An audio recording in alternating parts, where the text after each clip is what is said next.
Good evening, everyone. Afternoon, I should say.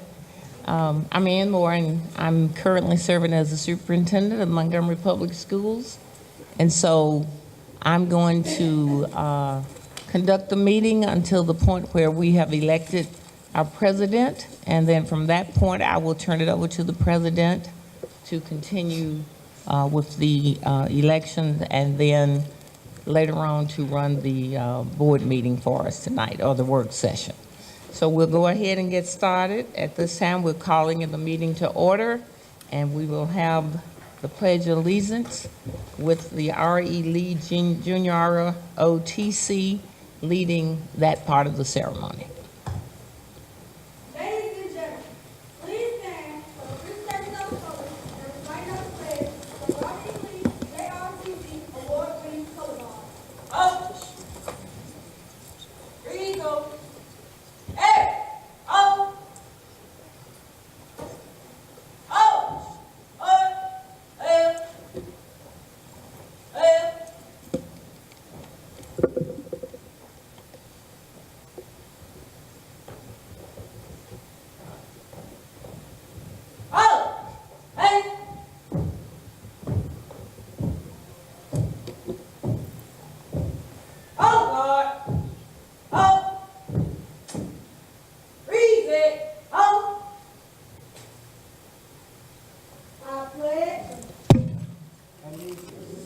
to the flag of the United States of America and to the republic for which it stands, one nation, under God, indivisible, with liberty and justice for all.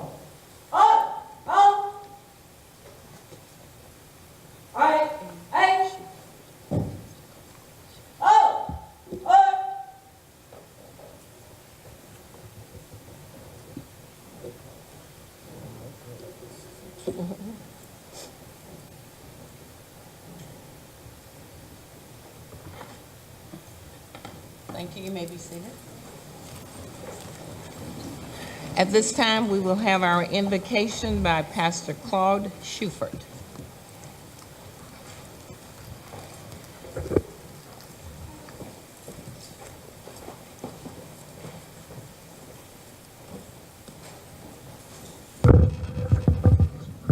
Let us pray. Most gracious, eternal God, we are so very grateful that you've blessed us to be present again in another Advent season for another school board meeting. We remember that during this season, a few thousand years ago, you sent the best gift we could ever have. And we pray that even as you have gifted us with your only begotten Son, that we would remember always as we do business and bid on various missions and purposes in life, that we should give our best to be a blessing to others. We come praying for our superintendent, for Dr. Moore, for these board members, the ranking members, as well as those who have just become Montgomery County School Board members. I pray for clarity of vision and insight into all the matters that come before them. I pray for wisdom, O God, that comes down from you. And when they're in a quandary and don't know exactly what to do, I pray that as they seek your guidance, you'll supply wisdom in every matter. I pray for courage so that they would not be afraid to do those things which might be considered unpopular or hard or unfavorable even for people voting for them again, but so that they do the right thing for our children, whose development, whose nurture educationally, socially, and yea, in the future, economically is at stake. That they will operate as people of faith in a power that's bigger than the powers that elected them, our votes. They'll remember that they are servants of the Most High God, that whatever they do in word or deed, May it be to your glory, and may they remember your eyes are always upon us. Give us good success. We have so many issues, so many problems. May this board be the best that we've ever seen. And may, oh God, there be a transformative effort from the different entities, not just the board and superintendent and administrative staff, but the faculty and staff of all of our schools, from the highest ranking member to those that we say are the lowest, so that in the end, our children will be blessed.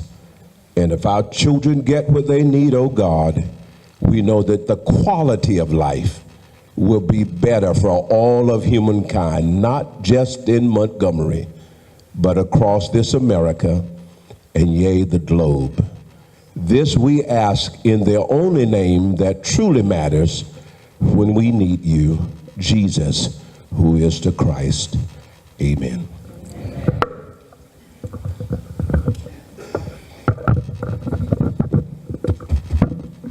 Thank you, Pastor Shuford, for that beautiful invocation. At this time, then, we will move into the swearing-in ceremony for our board members. And each one of them will have people here today who are here to cheer them on and to support them. And they also have an individual that will conduct the swearing-in for them. So we will start off with our first person, Ms. Jana Bailey, sworn in by Judge Bob Bailey.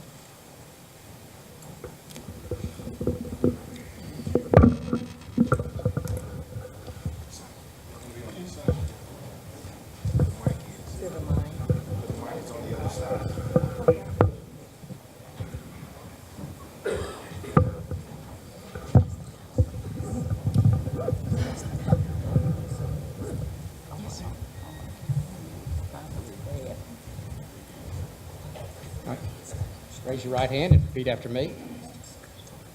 I state your name.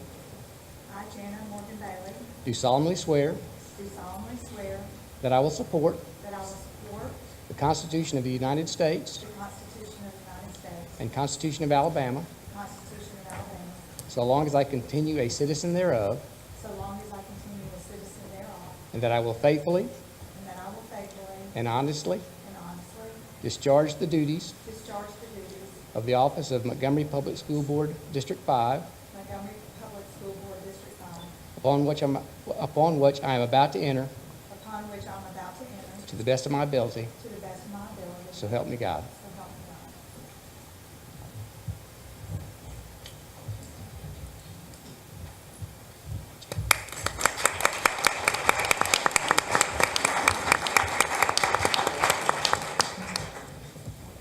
Our next board member to be sworn in is Mrs. Brenda Duramas Coleman, sworn in by Monica Arrington, Esquire.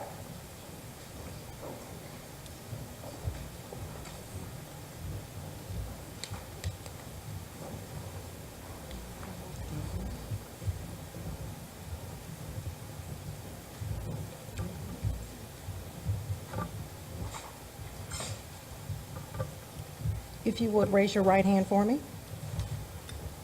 I, Brenda Duramas Coleman, do solemnly swear I, Brenda Duramas Coleman, do solemnly swear that I will support the Constitution of the United States that I will support the Constitution of the United States and the Constitution of Alabama, and the Constitution of Alabama, so long as I continue a citizen thereof, so long as I continue a citizen thereof, and that I will faithfully and honestly and that I will faithfully and honestly discharge the duties of the office of the Montgomery County Board of Education, District 3, that I will discharge the duties of the office of the Montgomery County Board of Education, District 3, upon which I am about to enter, upon which I am about to enter, to the best of my ability. to the best of my ability.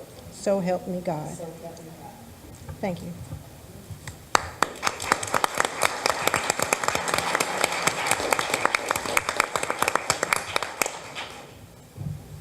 And we want to make a correction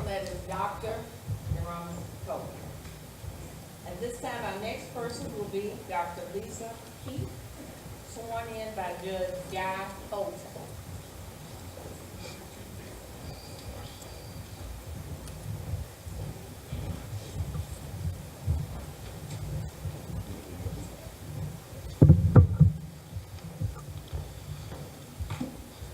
Raise your right hand. Repeat after me. I, state your name, I, Lisa Griffith Keith, do solemnly swear or affirm do solemnly swear or affirm that I will support the Constitution of the United States that I will support the Constitution of the United States and the Constitution of the State of Alabama, and the Constitution of the State of Alabama, so long as I continue a citizen thereof, so long as I continue a citizen thereof, and that I will faithfully and honestly discharge the duties and that I will honestly and faithfully discharge the duties of the office of Montgomery Public School Board Member, District 1, of the office of Montgomery Public School Board Member, District 1, upon which I am about to enter, upon which I am about to enter, to the best of my ability, so help me God. to the best of my ability, so help me God. Congratulations. I've already signed it. You need to sign it. I've already signed it.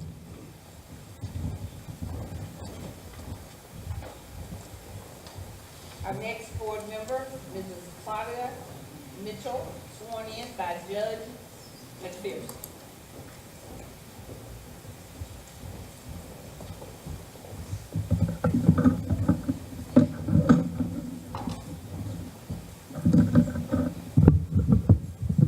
Please raise your right hand and repeat after me.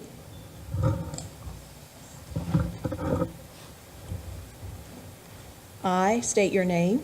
I, Claudia Thomas Mitchell, Do solemnly swear do solemnly swear that I will support the Constitution of the United States that I will support the Constitution of the United States and the Constitution of Alabama, and the Constitution of Alabama, so long as I remain a citizen thereof, so long as I remain a citizen thereof, and that I will faithfully and honestly and that I will faithfully and honestly discharge the duties of the office discharge the duties of the office of a board member of the Montgomery County School System, of a board member of the Montgomery County School System, representing District 6, representing District 6, upon which I am about to enter, upon which I am about to enter, to the best of my ability, to the best of my ability, so help me God. so help me God. Congratulations.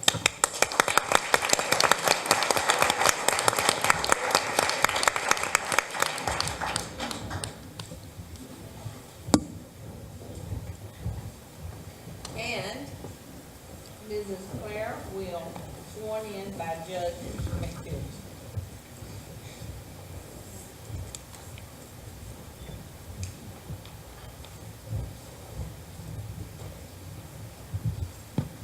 Raise your right hand, please. Repeat after me. I, and state your full name, I, Claire Coleman Will, do solemnly swear do solemnly swear that I will support the Constitution of the United States that I will support the Constitution of the United States and the Constitution of Alabama, and the Constitution of Alabama, so long as I continue to remain a citizen thereof, so long as I continue to be a citizen thereof, and that I will faithfully and honestly and that I will faithfully and honestly discharge the duties of the office discharge the duties of the office as a board member of the Montgomery County Board of Education, as a member of the Montgomery County Board of Education, representing District 7, representing District 2, 2, sorry.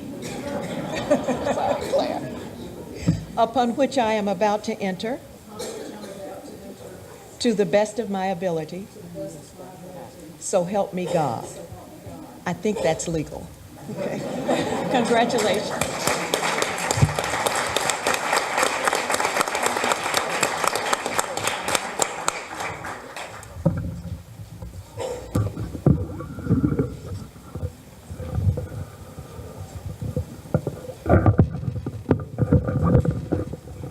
Thank you so much, and welcome aboard to all of our new board members. And I am looking forward to working with all of you for the betterment of our school system and for the good of our students, for which we are responsible on a daily basis.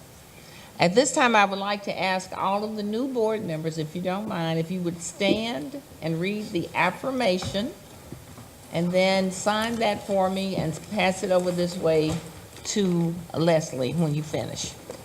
And we'll read it all together.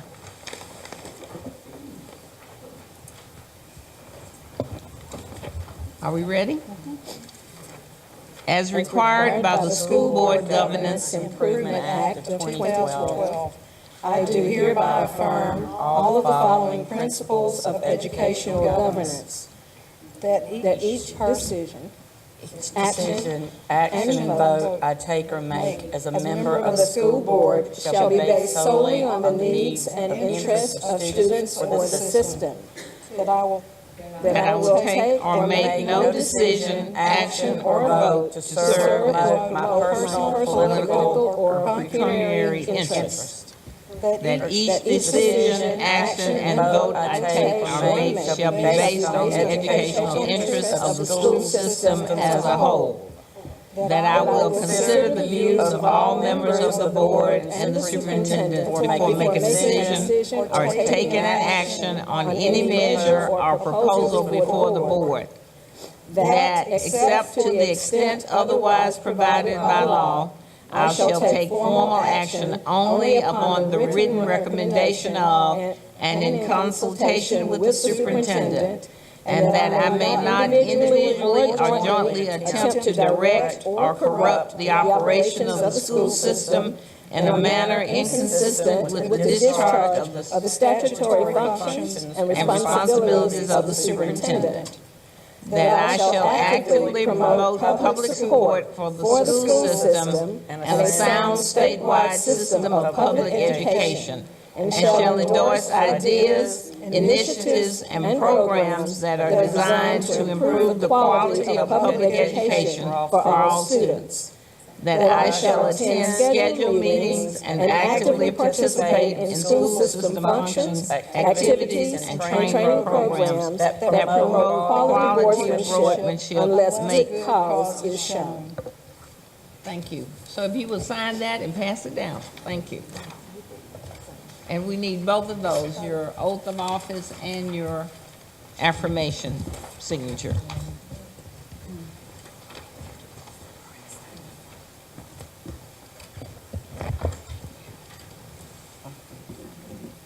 You passing it down.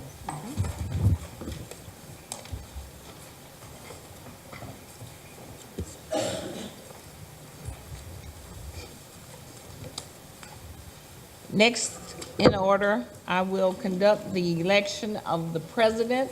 Yes, ma'am. Of the board? Yes. I'd like to place Erica Watkins Smith in nomination, and I would like to address that. Erica Watkins Smith is eminently qualified to serve as president of the Montgomery School Board. She is quiet, resourceful, and a fearless leader whose only agenda is a better educational system for the children of MPS. She is new, but not brand new. She's been on this board for 2 years. She has the stamina and youth on her side to get the job done. She has completed the policy and procedure workshops for this term, so there will be no quote-unquote learning curve. She has 2 children in the MPS system, one in elementary and the other in middle school. Therefore, she is consistently in contact with what is going on in our schools. She knows the state laws governing our system, and when she doesn't, she knows where to go and find them. So if we can truly be about rebranding and new leadership, Erica Smith is who we need. For the past 2 years, she's been in the right place, but at the wrong time. So having said that, I nominate Erica Watkins Smith for president. I second. Ms. Smith has been nominated and second for the office of president of the school board. Do we have any other nominations? Dr. Moore, I would like to nominate Claire Will for president of the board. And I'd like to say something, as Ms. Breyer said. I think the fact that Claire Will has really pushed, knows business. I think she's a leader. She's new, and I'd like to second it.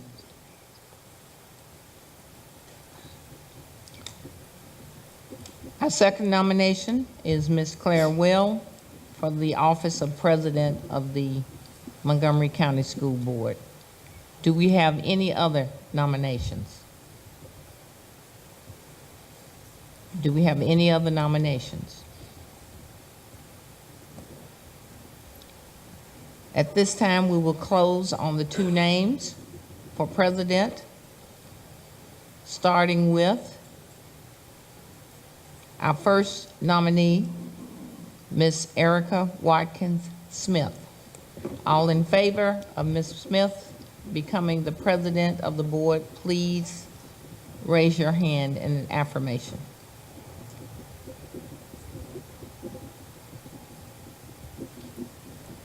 I believe I'm counting 3.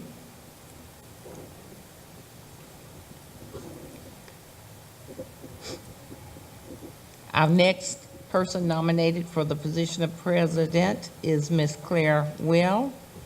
All in favor, please raise your hand.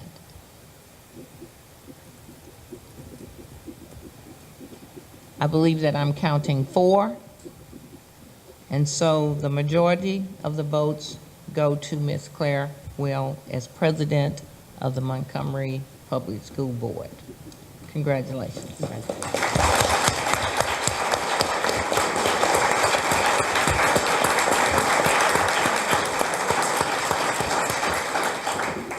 At this time, I will turn it over to the new president to conduct the election of the vice president. Good afternoon. We have a vice chair to elect. Do we have anyone who would like to nominate someone for this position? Ms. Will, Yes? I would like to nominate Claudia Mitchell for vice chair. And I'd like to second it. Okay. Yes, ma'am. I'd like to nominate Erica Watkins Smith, Okay. and for the same reason I stated as president. Okay. Are there any further nominations?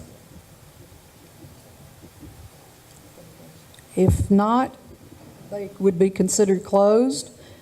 We'll start with Claudia Mitchell. Is that, yes, ma'am? We need to get a second. Oh, we had, I seconded Okay, I Claudia. didn't hear you. I'm sorry. And that's the second. so all in favor of Claudia Mitchell, please signify by raising your hands.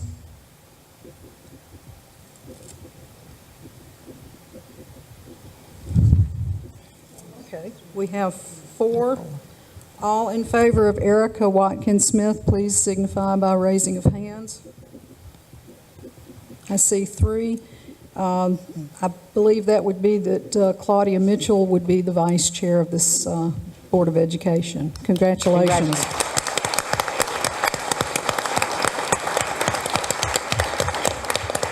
Just like it was planned.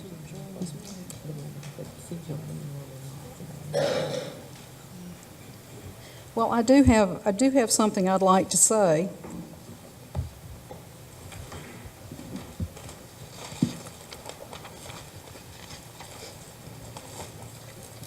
And it would involve, starting this way, taking one of these. Can you start all the way down that line? Yeah. Yeah. No, there's one for you too.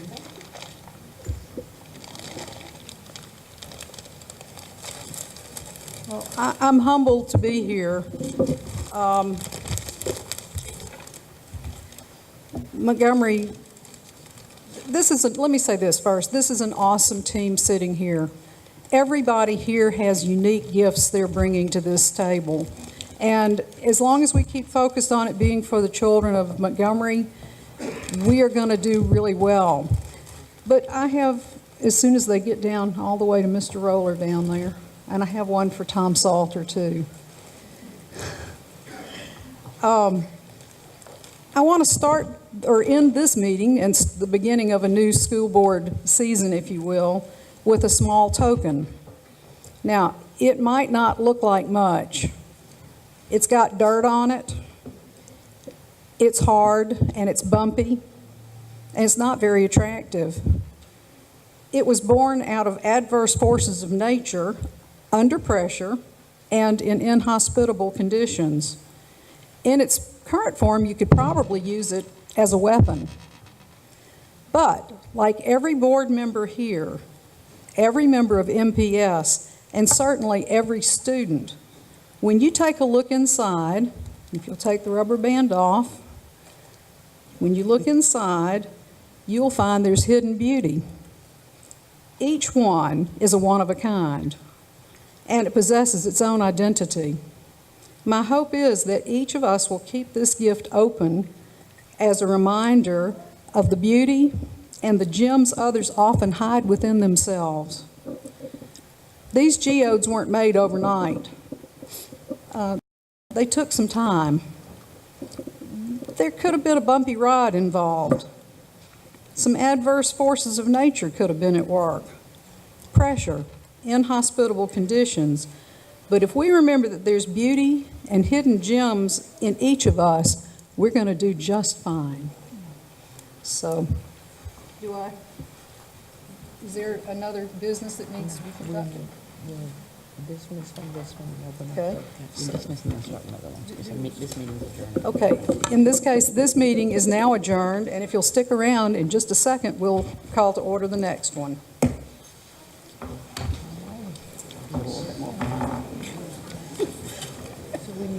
So, yeah, let me show you're gonna, right now, you're gonna sit next to me.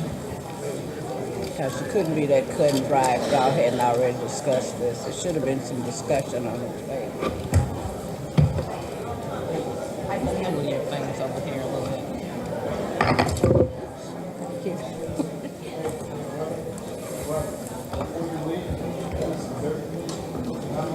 I said I'll crack these geodes open just for this occasion.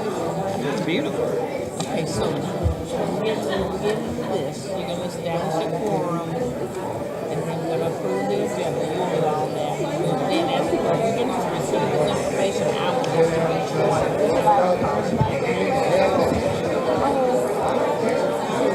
Yeah, you need to come up here.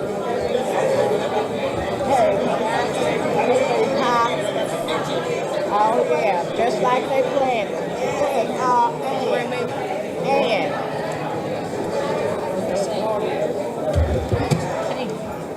How are you doing? Good. I'm great. just like they planned, a meeting before the meeting. Girls Yeah, rock, we right? shipped down, put Hey the there. president and I'm good. How you doing, sir? Yeah, we have to do it. And then we do it in We're going to begin with the posting of the colors, and I think this is Carver High School. Okay.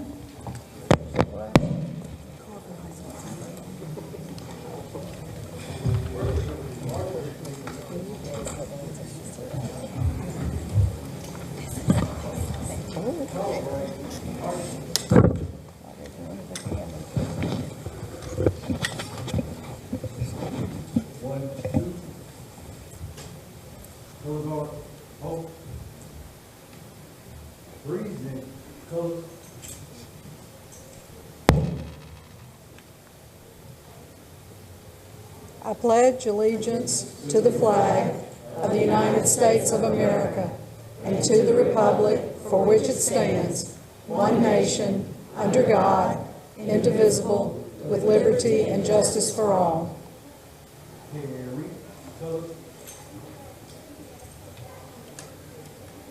Left feet forward, march, column right, march.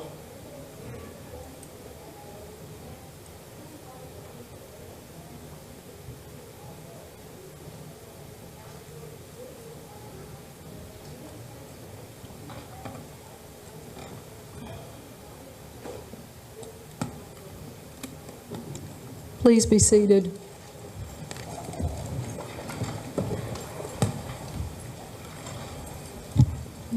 Okay, I believe we have a quorum.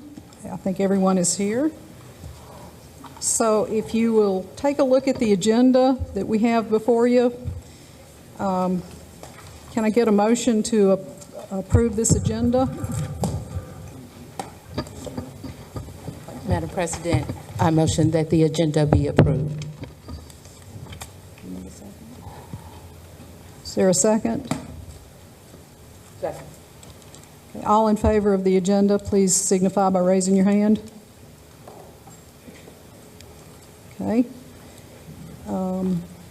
Next, we're going to receive some information.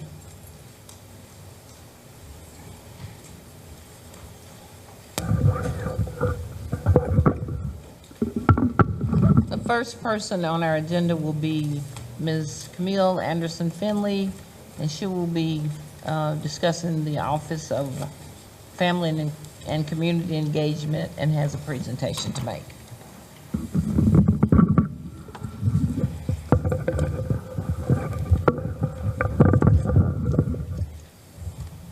Good evening, Dr. Moore, Montgomery County School Board, and Family and Community. Thank you all for being here this evening. I am excited about the presentation that I have. The Montgomery Bar Association developed a grant early in the beginning of the school year in September, and several schools applied for the grant, and we have all of our award recipients totaling over $20,000 here with us this evening. And the Montgomery Bar Association raised all of this money on behalf of our schools. So I'd like to introduce Felicia Long.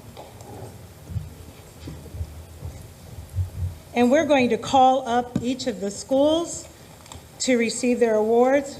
First, we have Chisholm Elementary, whose project was emergency first aid kits.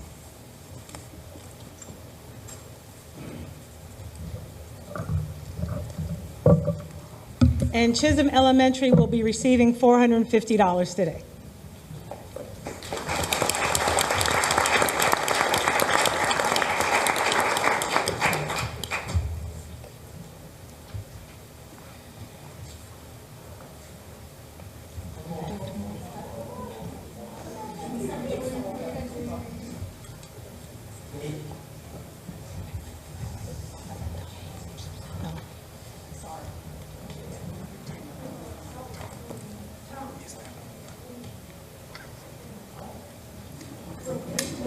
Don't get the boss in there. There, thank you. Thank you. Our second award is Morning View Elementary, and they will be receiving supplies for their PBIS store for a total of $3,500.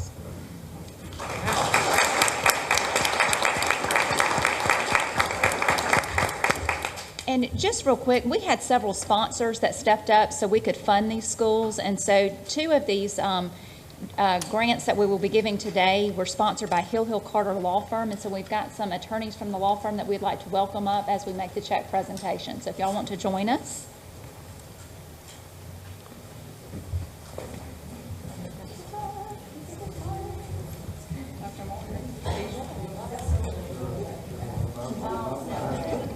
Here, we'll just take this one.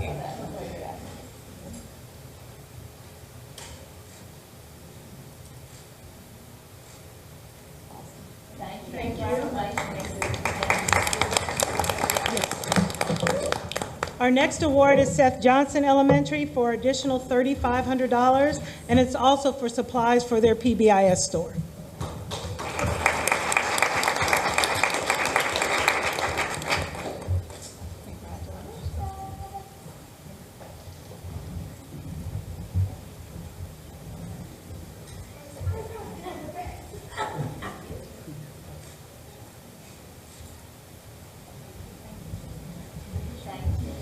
And I failed to explain, PBIS stands for our Positive Behavior Intervention Support Stores. The next award is for Peter Crump Elementary for their school garden for $3,500. And Kim Earwood from Alabama Farmers Agricultural Foundation will be joining us because they were one of our sponsors for this school.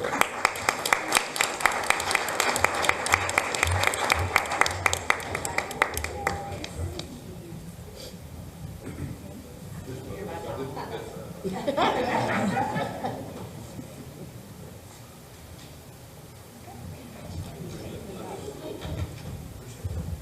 our next recipient is Wilson Elementary for their STEM Education Makerspace for $4,950.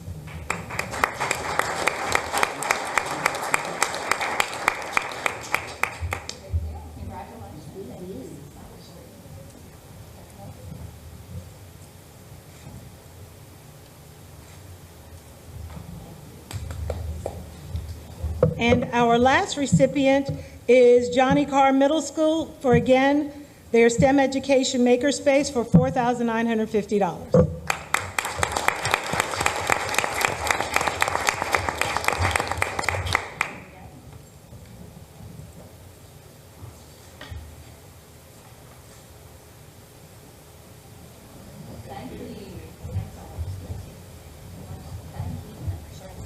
Thank you, and we just hope that you all, as our community, will continue to support these efforts. Thank you to the Montgomery Bar Association and all of you who supported that fundraising effort. Thank you.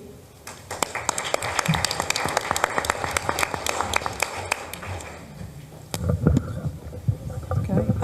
Operations cleaning update, Mr. Chad Anderson.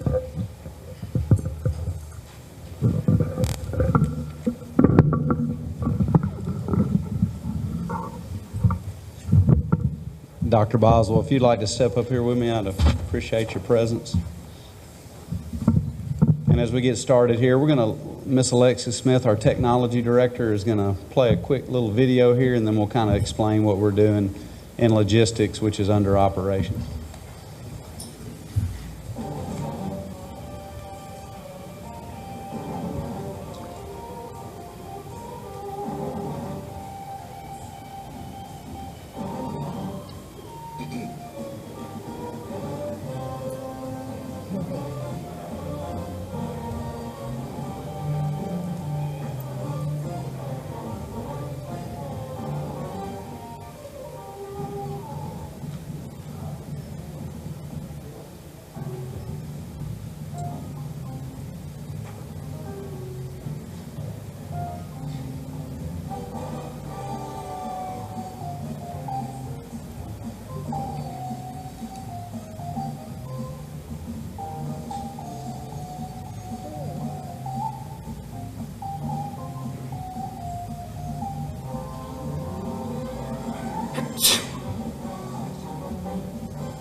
I'm going to kind of give you a summary of what you just saw there and what's happening. About a month ago, of course, let me step back. About 3 months ago, when I stepped into the position of Director of Operations, 2 days into it, we hit the BTW fire.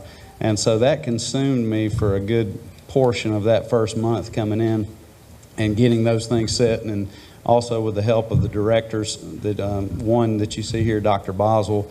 But about a month ago, we started meeting in logistics and just looking at the overall shape of the schools as far as what they control. And logistics, I'll let Dr. Boswell kind of explain what all that is and describe to you his team. But they handle what you saw with the cleanliness of the school as far as coordinating and making sure that the schools look their best when you come into the door. So I charged him about a month ago with, we need to do better. And that was charged on to me by Dr. Moore, of course. In one of the pictures you saw there, we were doing a health clinic service, walk through and looking at several of the schools. And after we finished that day, Dr. Moore gave me a call and said, Mr. Anderson, we need to do better. And of course, we had already scheduled that, and the first meeting, and brought in Dr. Boswell and his team, and they were eager and ready to go and on board. Of course, working with Advanced Ed today, they could see our excitement. And we are an excited team. We're ready to get started. I think we've put the wind back in their sails and given them the empowerment that they need to work through that. One of the schools you saw there, this is just one of the texts from one of our principals, and just cleaning up one area of their school and polishing, shining the floors and putting the wax down. She just is excited about that. The community was excited about that. Mr. Roller visited this day that she received this, and the public, as they were coming in, just couldn't, they were very excited about the cleanliness and what it looked like. And my charge from my higher ups, Dr. Moore, Mr. Roller, was this needs to be the standard, and we're here to let you know that this is going to be the standard from here on out. It's going to take us a while. There's 53 schools and 65 properties, but we're going to take it one step at a time, and we look forward to your support in that. And as you see there, it's going to be better. It's going to be better throughout. But I'm going to let Dr. Boswell brag on his folks a little bit. They did an amazing job. We worked Friday, Saturday, and Sunday over there. I was able to be with them Friday and Saturday, but I just kind of got in the way. Those guys and ladies, they can work. So I'm going to turn it over to Dr. Boswell and let him take it away. Good evening. Good evening. Mr. Anderson pretty much summed it up. One of the things that we're responsible for in logistics, we have a number of things that we do, but one of our primary responsibilities is to supervise the 200 or so odd custodians that we have in the school system. And they hadn't been doing as good a job as they could have. And so we've embarked upon a re-education phase, if you will, for those individuals. We're going back, and although they were trained, for some of them it's been a while since they've been trained. We have some custodians that have been in the system 30 to 40 years. And so some of the things that we're doing now, they of course weren't doing when those folks came into the system. And so we're re-engaging and retraining each of those individuals. And we're doing that by leading the way. We're going in and showing them how to do it, and then doing it ourselves initially to give them a benchmark to work toward. And Mr. Anderson demonstrated some of the work that we did at Robert E. Lee as one of the first schools that we've done. I think there was some work done at a couple of the other schools, but our goal is to do that at each school and to re-educate each custodian so that they can maintain the standard. We've set the standard, we're giving them a great baseline, and then we're going to hold their feet to the fire to maintain that standard. So, Ms. President? Yes. If I may? Sure. I just want to take the time to say this to our superintendent, to Mr. Anderson, and to Dr. Boswell. I cannot thank you enough for the work you've done. You don't know this, but I had 7 parents from Robert E. Lee call me and tell me about the floors and send me pictures. I still have them on my phone of the basins, of the halls, it was absolutely phenomenal. And the fact that I emailed our superintendent about a tree that was in Dalrata, there's going to be people that gripe about that, but y'all got on that. You're taking the tree out. I've not seen anybody in the position that you're in ever in my time of being here. Y'all have this lock, stock, and barrel. I couldn't be more proud of what you have done, and I want the public to know how hard you're working, and I want the superintendent to know this was one good hire. 3 months are not what you've done in 3 months. You've stolen my heart, and I don't even know you. Have never talked to you or texted you, but except emailed you. And to know that I got an answer and a resolution with less than 2 weeks, I say amen. Thank you. Thank you. And I'd like to say, coming on board here with the new board members, when you're out visiting your schools, demand this. And when you're there and you don't see, speak to that principal, but please email them and carbon me on that as well, so I can know. I can't be in every school all at once, but the communication, working together, I think we're going to make this better, and that's my promise. I mean, we can definitely make our schools safer, and we can definitely make our schools cleaner, and that's my promise. Thank you. Thank you. Thank you.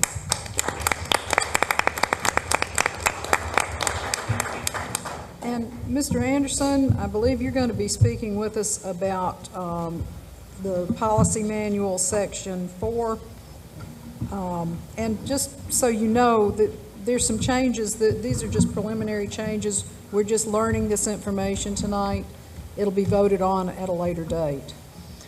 Yes, we're just presenting this tonight and going to give you time to look over those. And as we go through it, general administration covers a lot of the moving parts of MPS, especially in operations. A lot of what you'll see in the beginning of it is the security and safety of the schools, and it kind of culminates towards the end in one of Tom's areas of communication. But I'll just briefly go through the areas and allow you time to look through those if you had any questions or anything you'd like to add or work towards. Ms. Gillis is in the back there. Kim is in the back, and they're going to be taking notes on that, and we'll get the revisions back to you for a later date. Okay. So looking under section 4.1, security access to schools, if you'll look through 4.11, security measures authorized. And if there are any questions, concerns.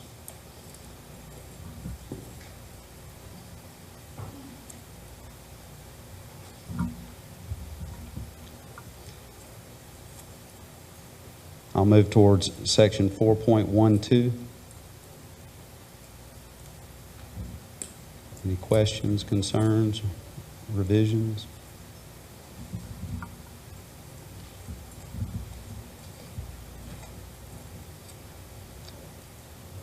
.13.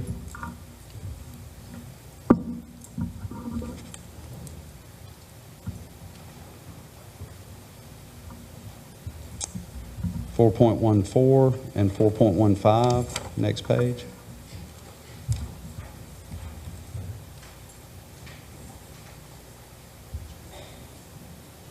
Safe schools policy 4.2 is the next highlighted area. Looking at 4.21, prohibition of the possession of firearms. And firearms will still say it's a replica, if it looks a replica of a firearm. It's not in here, but I'm sure it has to be somewhere in our paperwork. I believe that it's also in the student handbook. Yes.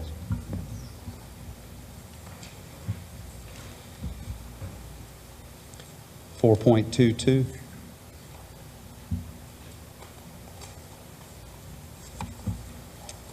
.23.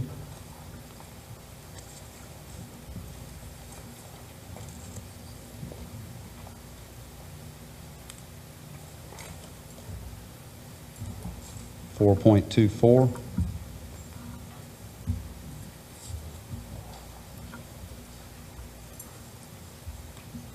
4.25. And if I'm moving too fast, just slow me down. One question on that.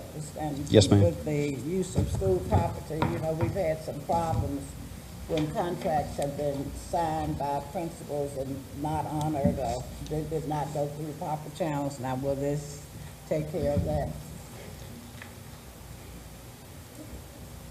This section No. has more to do with illegal use, and not with the contractual use of the property for different activities. So we do have something for that, and we have a way of the public, in this case, accessing and applying to use the facility, which is slightly different from this piece. Okay. This is concerning the property and Right, I know. But someone. they're still using the property. It's still property that I use. Yes, ma'am. And that comes on what, 4.5? Okay. The one that you asked about. It's coming. 4.26.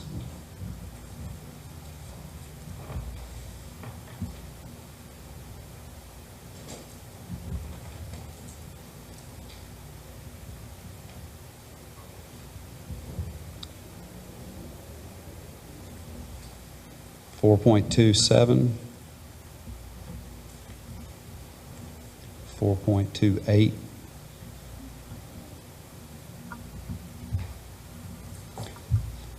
4.3 accreditation,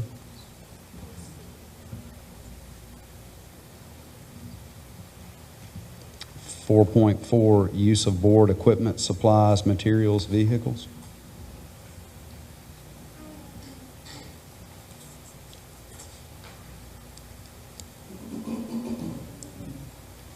And 4.5 addresses what I. yes, ma'am. Use of 4.5 use of board facilities. Yes.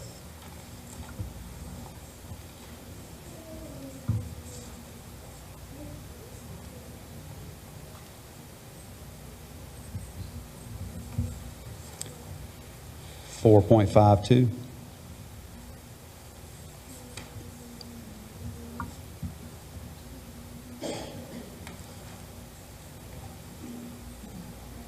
4.53.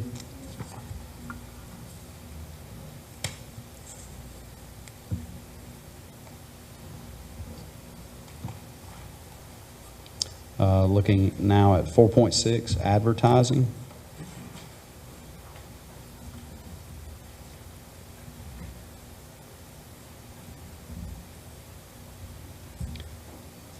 4.7, long-range maintenance program.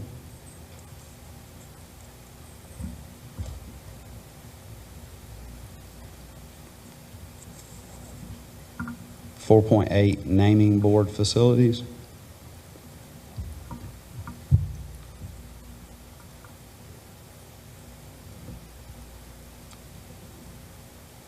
4.9, grievances, with 4.91 as general grievances.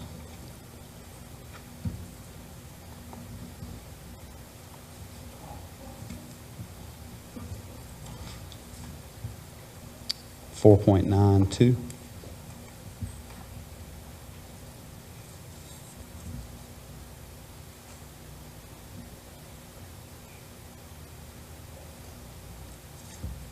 4.93.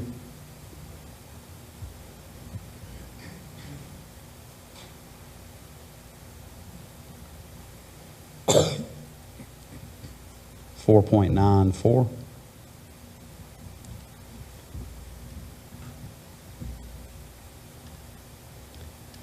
4.95. Yes. Which?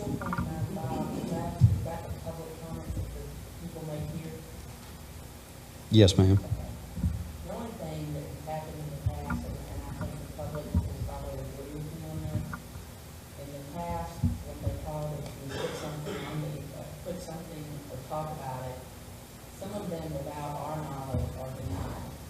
And that sentence says, to deny any member of the public the right to petition the board. And to me, there's just sometimes when I'll get these phone calls, and it's more than just sometimes, parents that wanted to speak to the board, and I have to go, you know, I know the rules, it has to be on the agenda, but some of these people that want to publicly speak don't know that. And it comes across as us denying them that right. And I just want to make it clear and clarify that parents, I mean, I hope parents, if anybody denies them, they're given a reason as to why they were denied, and at least get one of us a call. We are here because of their tax dollars, and we find out what's wrong with us through some of these parents saying how they feel. I just want to make that clear. Okay. May I comment just for a second?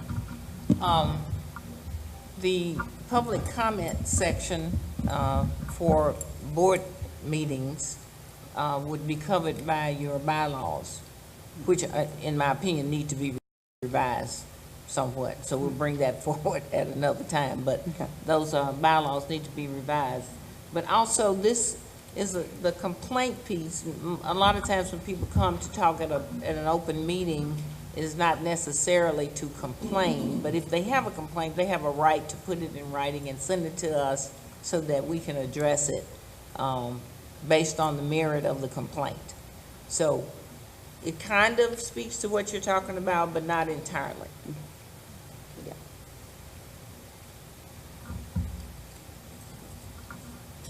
4.96.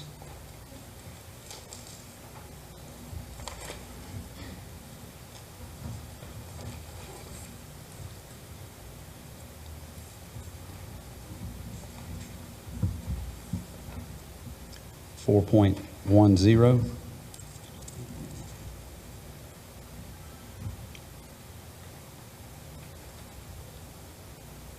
4.11. 0.1.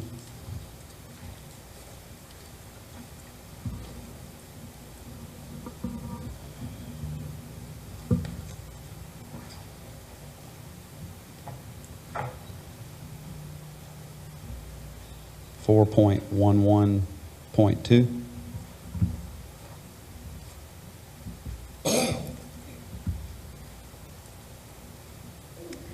This was a problem at one time where they had appliances that are plugged into the different systems, but you all said you wanted everything to be plugged into the wall. Is this what you're talking about here?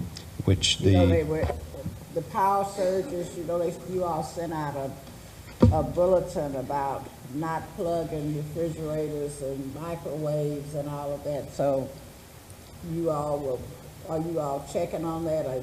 That's been a directive that's been sent out as far as the code. Go back and double check and make sure that that was being done. Have y'all?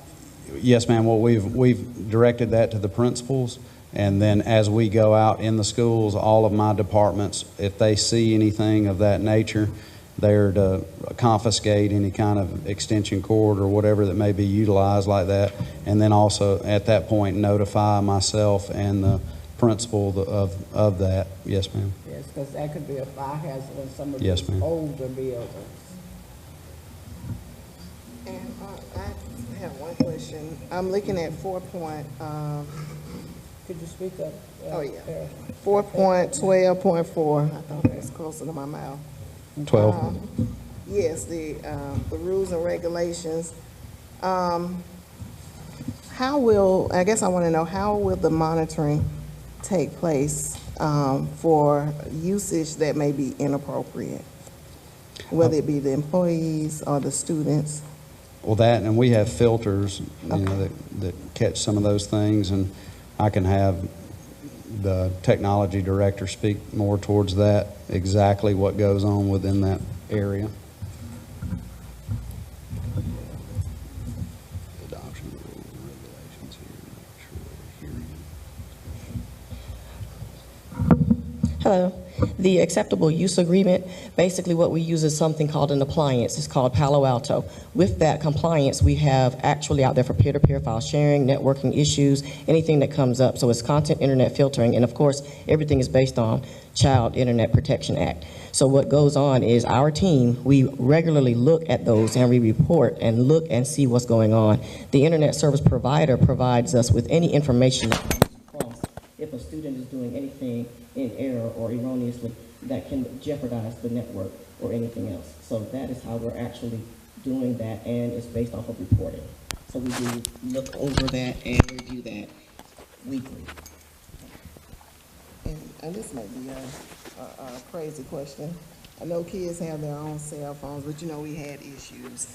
Is there anything in place where maybe, and like I said, may not be an answer to it that you all have, but is there any way we can lessen the like access with uploading things on the internet, even using their own devices? Is there some kind of way we can block like a usage in the school? Just a question. Well, yes, you can, and it's called bandwidth shaping. So what we can do is go back and look at that. So I can get with my team and we can look at what's going on, because we do have a bring your own device wireless access point that is used for those students that bring in any of their devices. So we are trafficking that as well. Thank you. Yes, ma'am.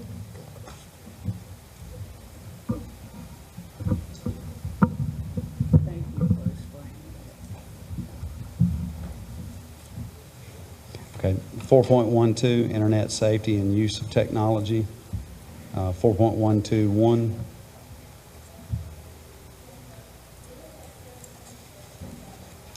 4.122.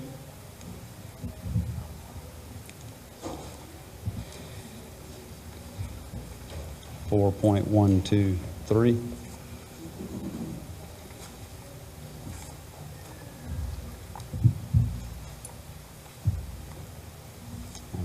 Discuss 124, anything there?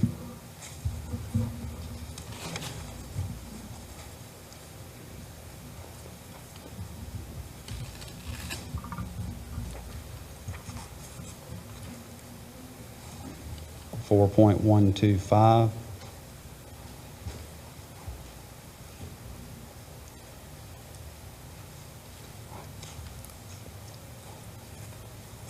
4.126.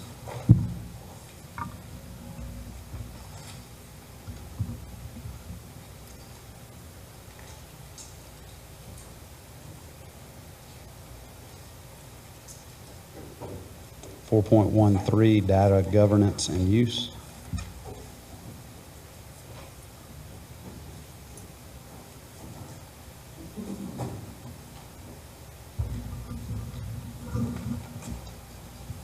4.14, political activity.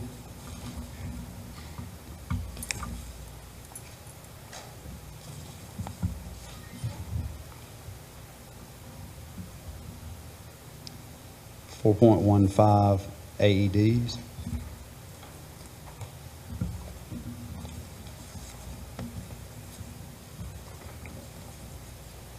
4.16, communication.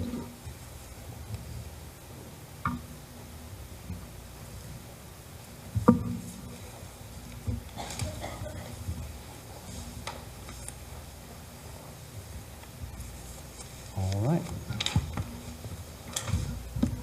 Thank you.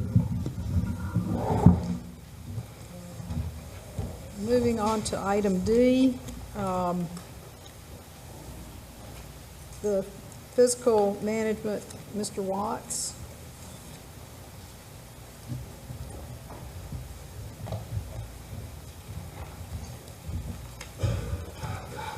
Good evening. Fiscal, FISCAL management, dealing with finances.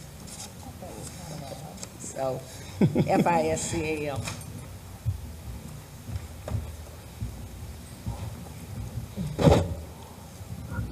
Thank you, Madam President, board members. The thing about the fiscal management policy is that the grand majority of it is governed by statute, state statute, and federal law. But there are some things that we do want to discuss. If you would start with 3.1, Chief School Financial Officer. If you could briefly read over that.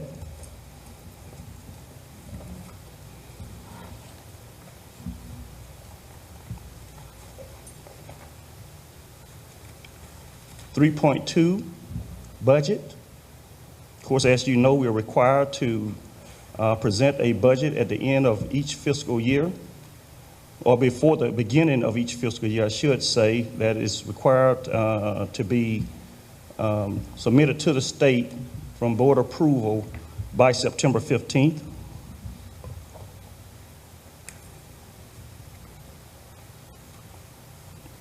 .3, accounting.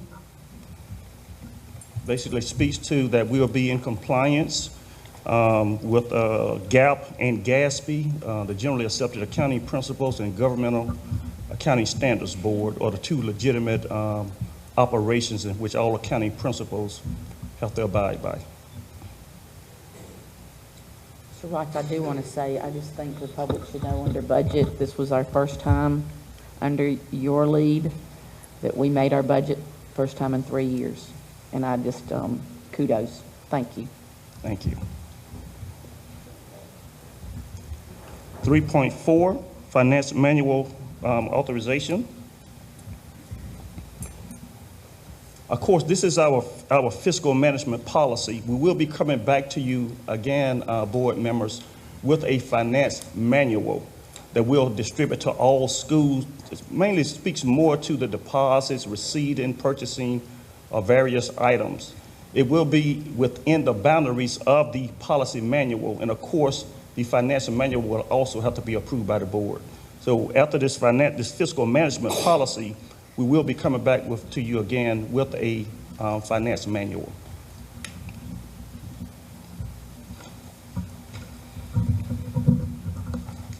$3.5.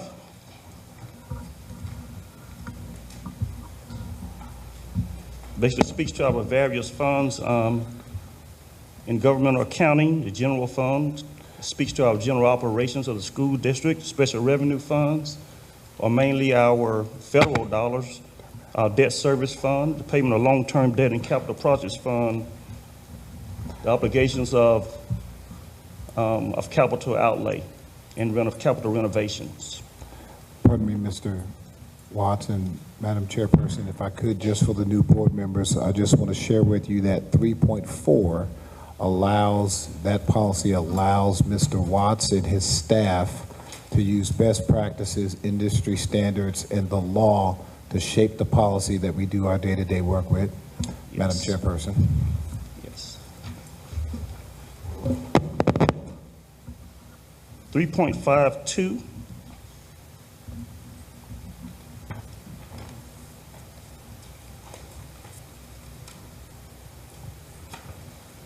Really speaks to that some of our funds are designated for certain priorities.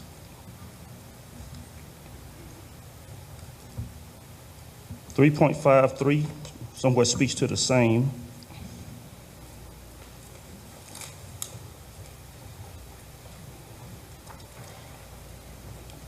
3.54.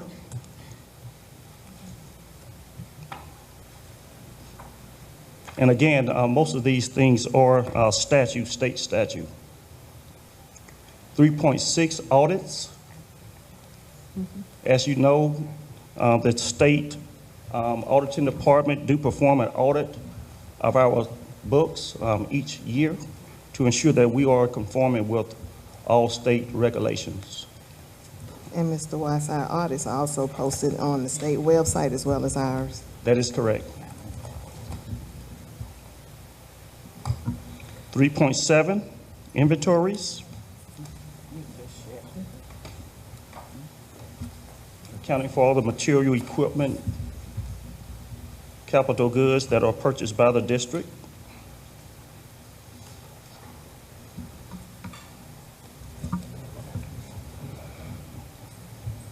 $3.8, purchasing. We do have an approved purchase order system in which purchase requisitions are presented at first by the originator. Then it goes through several steps, different levels of signs before it gets to Mr. Rudolph and myself. 3.9, deposits and expenditures of funds. All of our monies are covered, of course, by the FDIC. And secondly, there's something called a state SAFE program, in which all funds under basically any governmental entity must be under the SAFE program, which means that we cannot invest those monies in any type of risky type investments. And banks also must comply with that. And that's what 3.9, 3.91, and 2 speaks to. 3.93, expenditures. And I did want to point that out on the first statement that the superintendent or designee may expend funds budgeted for operations in amount not to exceed $75,000 per transaction without prior board approval unless the expenditure involves a capital outlay or subject to the bid law. I know many times that we have principals and various department heads will come up to the board meeting maybe to get approved a $1,000 copy agreement or a $2,000 instrument. And this policy here allows up to $75,000 where the superintendent could assign. We did check with some other school districts that are around our size. In Birmingham, that amount is $60,000, but they are about to lift theirs up also. In some other school districts, they don't even have a limit. They say that once the board approved the budget, that they've approved everything. We did want to have some threshold, so we started with the $75,000, if that's okay. And I've spoken with the superintendent about that, and she thought that that was a good number.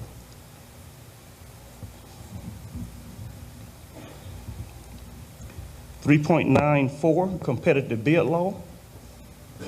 Of course, the purchase of any goods that cost $15,000 or more, or either a collection of like items that are $15,000 or more, requires a competitive bid. And so we do abide by that law, unless those items may be on the state bid list or one of the cooperatives that we participate in.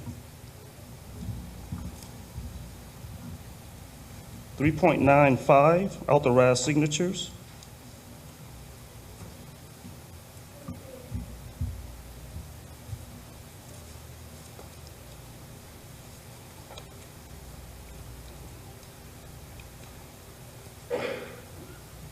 .10.1, cash management for federal funds.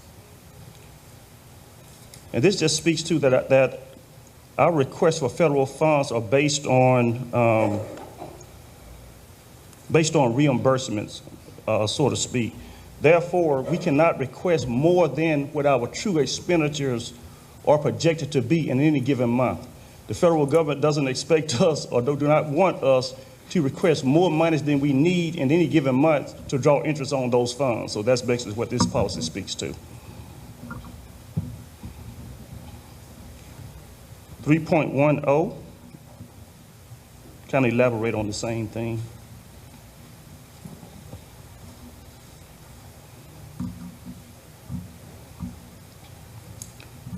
.103, travel policy. Reimbursement of employees, board members for allowable travel connected to their jobs or the official business of the school district. 3.104, conflict of interest policy.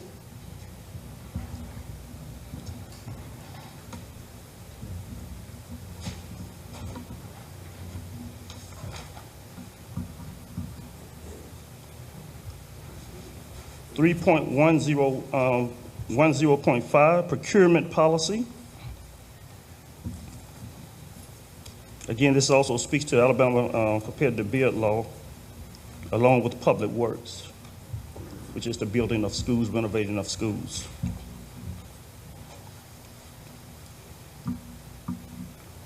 .11, employee compensation. We do pay in accordance to our salary schedule and in accordance to the state salary matrix.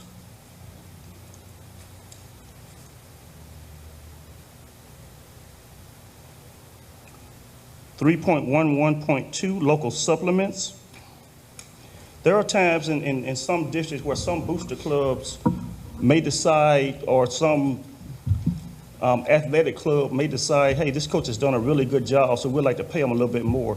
But those funds still should come through the board, still should be voted on by the board in order for us to pay that supplement. And that employee must understand that this is not a requirement or part of their salary every single year.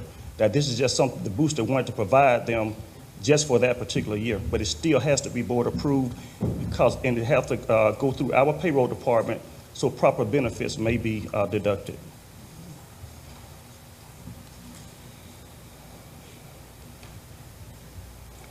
.11.3, salary administration. Employees are paid only for the days that they work. for the most part.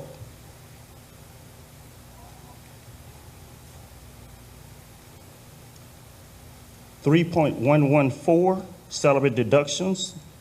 As you all know, we all know that there are mandatory benefit deductions, Social Security, Medicare, unemployment, and so forth, that our district must withhold, along with state and federal taxes.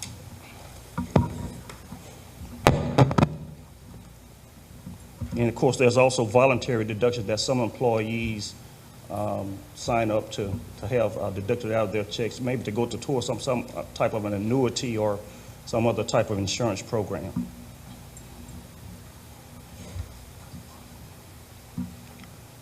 $3.115 minimum wage and overtime. Of course, the district is required to pay overtime beyond an employee or a non-exempt employee, I should say, working beyond 40 hours per week,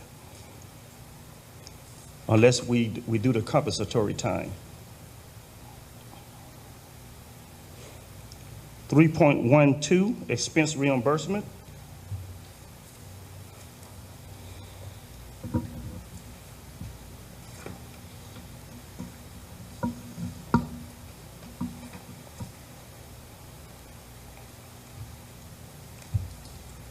$3.13, fees, payment, and rentals.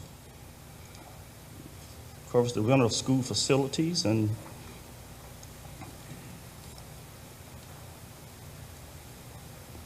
$3.14, school accounts.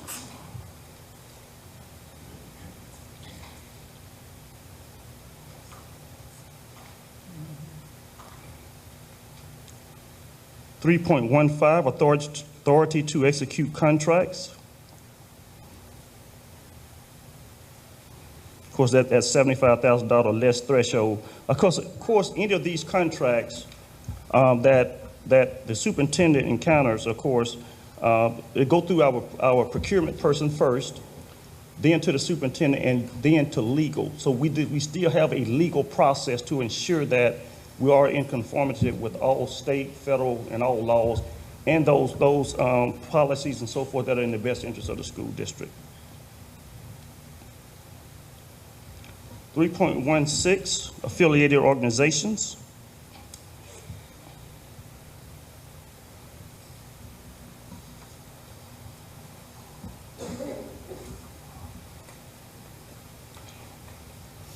$3.17, fundraising.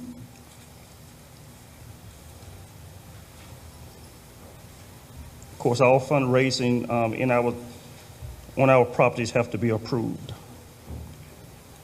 3.18, online fundraising, crowdfunding.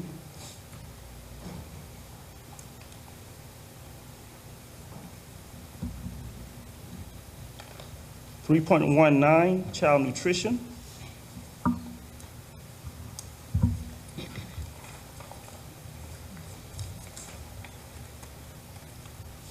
$3.20, worthless checks. And we do have a worthless check company that we work with, so if anyone writes us a bad check, y'all remember, we coming to get you.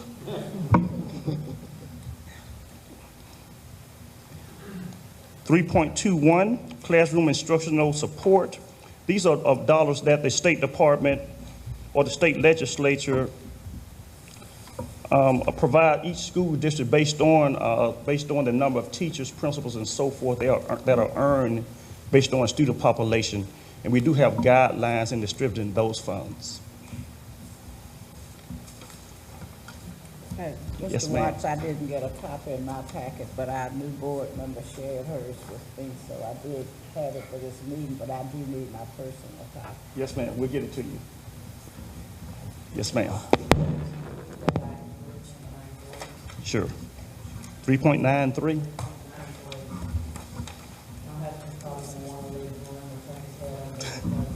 When I say this, we were sitting in front of the TV last night, and I got upset with him because he wasn't watching it. He was doing what he was doing on his phone now, probably on Facebook.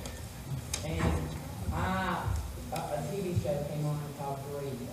And I mentioned it to Mrs. Roller, and Rose, I saw that. I mean, we're I realize the reason for the 75,000 is to not come back to us a billion times to get our approvals and wait time, the 15 days, whatever you have to wait. But when I read the part about the principals, that I guess is what concerned me. And it was, if you go over the page, the next, we're on page 4, bottom of 4, top of 5. It says child finance officer, chief school finance officer, or their alternate as designated by the board. It's the next sentence above. Checks drawn on school accounts require the signature of the principal and the school bookkeeper, or their alternate, or that as designated by the board. I know the public didn't see the TV, but I did, and it was just, to me, I think we're opening our, we're just opening up, when you have too many people signing checks, you know, and you, maybe a bookkeeper, I think that should be changed to something where the superintendent has to approve that as well, because you do, if you watch that, they were scamming. They were scamming, you know, these principals, we've got 55, what you're saying is we have every principal in every place is never going to be subjected to somebody trying to get them to do something. And I mean, it happened in Detroit. I mean, and it just scares me. That sentence bothers me. I had to put my 2 cents for it. Okay, we'll certainly make note of that, Dr. Keith, and we'll come back to you on that.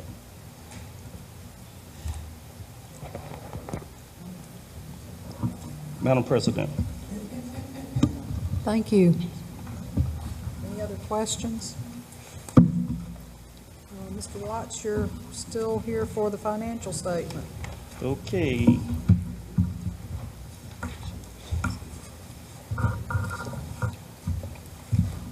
You should have before you, board members, the financial statement. And this, of course, is the end of year financial statement for fiscal year 2018.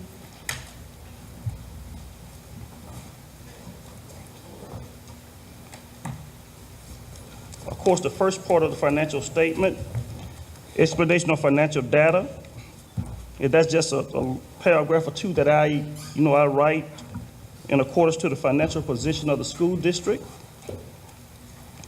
Then, of course, we have the snapshot analysis, which is a general overview of our financial activity for that stated month.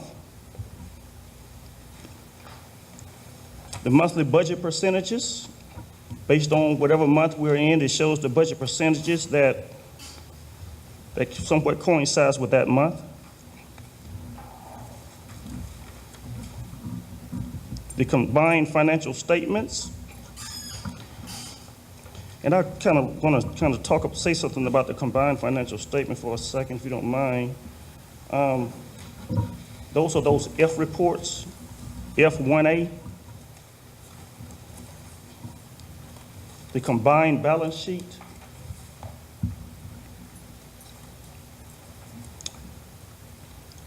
And as we notice, we see a listing of our assets, liabilities, and fund balance. First, the combined balance sheet basically speaks to the financial position of the school district at the end of the year, September 30th, 2018. And of course, I'll just speak mainly to our general fund, because that is the particular fund that the state really looks at as relates to our 1 month fund balance.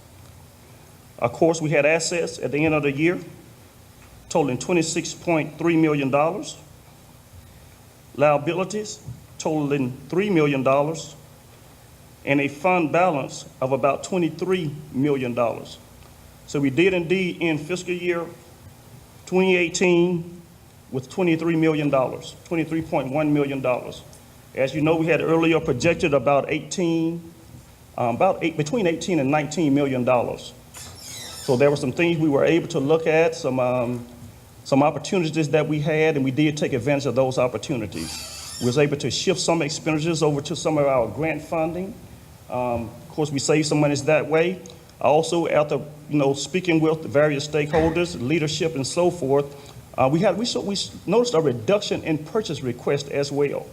And so these are the things that we'll continue to monitor to ensure that we're on the right path to continuing upward mobility as it relates to our fund balance.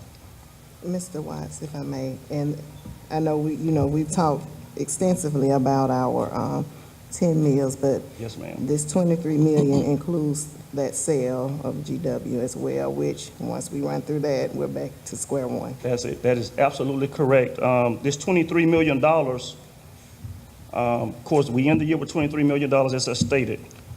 But a lot of these funds are based on one-time revenues, which was the sale of property. We sold over $10 million worth of properties this past year. And of course, each of us know that we cannot sustain with one-time revenues. So there certainly is a need for us to of course, raise revenues and look at our expenditures. So absolutely, that is extremely important. Secondly, on the next page, you have your combined statement of revenues, expenditures, and changes in fund balance. And for the most part, this is basically in private industry termed an income statement. And we see our revenues and expenditures listed. We have our state revenues, federal revenues, and local revenues of about $221 million. Of course, the state revenues, the majority of those funds is from that state foundation program. These are monies that we earn based on our student population. Of course, our expenditures, we see about $227 million. Of course, we got the instructional service expenditures. These are mostly the salaries and benefits of our teachers, as well as all of the teaching supplies, teaching materials and equipment, and so forth.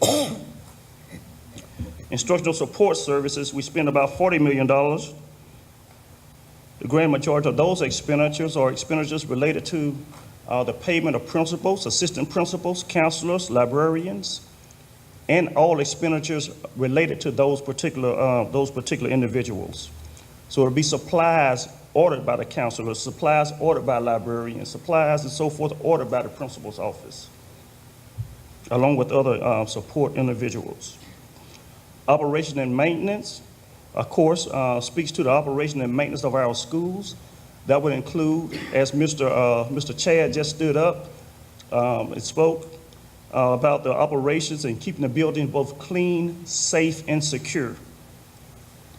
So they would include the entire the salaries and benefits of the entire maintenance department, salaries and benefits of all of our custodians, salaries and benefits of the security department, custodial supplies, utilities, everything used or needed to keep the building safe and secure and comfortable, I should say. Auxiliary services, we see about $10 million that was spent from general fund. Those were mainly transportation expenditures, transporting our students to and from school. General administrative, about $8.6 million. Of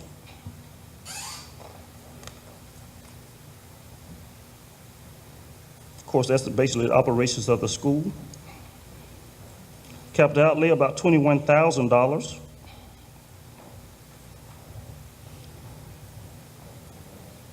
Other expenditures, about $2.8 million. That would be mainly preschool would be considered other expenditures, or extended day tutoring would be considered other expenditures. Mr. Watts, a quick question. For our preschools, are there any funds that come out of our preschools? Well, are there any funds that come out of our general budget for the preschools? Yes, ma'am. There is a small amount that is coming out of the general fund for preschools. The grand majority of our preschool expenditures are paid by I think it's called OSR, Office of School Readiness. These are grants that were written by the state, that were written by our employees to the state. So the state funds most of it. Then, of course, federal programs also supplement some, and general funds supplement just a little bit as well. And then there was an increase for preschool. I forgot about that. Yes, ma'am. There was an increase in preschools. And one other question, dealing with, I'm still on page 1. Yes, ma'am. You mentioned about our state sources, of course, our ADM. Are we on a downward trend as far as the amount of money that we get from the State Department? And I know we have new board members. Could you explain to them why? Right. Well, the state indeed is putting a little bit more monies into the foundation program. However, because we are losing student population, the amount of funds that we are receiving are less than prior year. In fact, we're expecting a reduction in funding even 2020 compared to 2019. So there was a loss of, I think $2 or $3 million for 2019, and we're projecting some millions of dollars loss for 2020 due to our student population. And also, when looking through the budget, I noticed that, well, let me say this, the local funds, $56 million, but we have about roughly $200 million in maintenance and operational needs. And so when you look at our local funds, it may look like we're just like willy-nilly spending money, but we're literally trying to make sure our schools are operational for all the list of reasons that you gave. So we really don't have a lot of local, I mean, 200 million, and you compare that to 56 million, and the priority of the budget is literally operation and maintenance. It goes to show that most of all of our local money, and correct me if I'm wrong, that's flexible, that's kind of what we use to kind of do the things in the classrooms. It's just not enough to make it to the classroom because of the operation and maintenance. Does that make sense? Yes, it does. And I think I stated this in the budget public hearing, that I think we're a little too dependent on state revenues. When we look at our percentage of state revenues compared to some other districts, we're a little too dependent on state revenues. I do think there will be a need for us to look at our local revenues at some point and do something about that. We also need to look at our expenditure levels as well and see what we need to do there as well. So it's a combination, but definitely when I compare our state local revenues to other districts that have 5,000 or 6,000 less students than we do, we're $40 to $50 million less in local revenues. Thank you. Madam President. Any other questions on the budget? Thank you, sir. Thank you.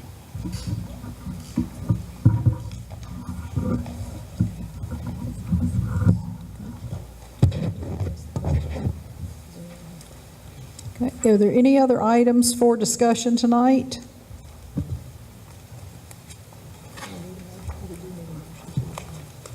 Okay. I would entertain a motion to adjourn. I make a motion to adjourn. Thank you. Is there a second? Okay. All in favor of adjourning tonight?